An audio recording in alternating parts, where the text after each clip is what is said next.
আমার একজন প্রিয় লেখক, প্রিয় দাদা, শ্রদ্ধেয় দাদা রঘুনাথ রাহা সুন্দর সুন্দর কবিতা লেখেন। আমি আজকে আপনাদের ওনারই লেখা একটি কবিতা আবৃত্তি করে শোনাবো। চিৎকার করে বলবো আমি তোমায় ভালোবাসি, হোক না মরণ কারাবাসে কিংবা গলায় ফাঁসি।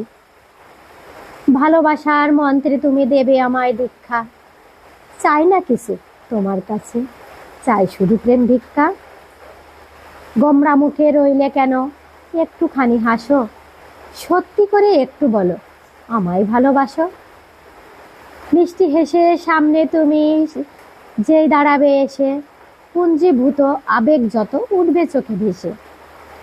তোমার পানে চেয়ে সদা জগৎ যাব ভুলে, তোমার জন্য আনবো আমি রক্তিম কমল তুলে।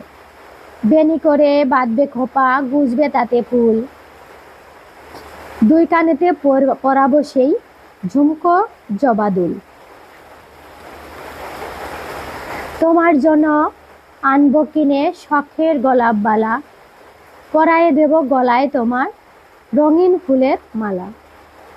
নৌবিহারে নিয়ে যাব উড়ায়ে দিয়ে পাল, থাকলে তুমি আমার সাথে ধরবো নিজেই হাল। তোমায় বড্ড ভালোবাসি যেও না কো ভুলে, জীবন তোমায় ভরিয়ে দেব রঙিন ফুলে ফুলে।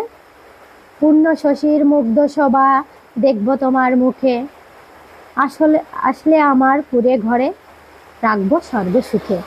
ধন্যবাদ সবাইকে। যদি আবৃত্তিটি ভালো লেগে থাকে অবশ্যই আপনারা আমাকে কমেন্ট করে জানাবেন। অসংখ্য অসংখ্য ধন্যবাদ সবাইকে। ধন্যবাদ আমার রঘু দাদাকে। নমস্কার দাদা ভাই, যেখানেই থাকেন ভালো থাকবেন, সুস্থ থাকবেন। সবসময় আপনার জন্য শুভকামনা।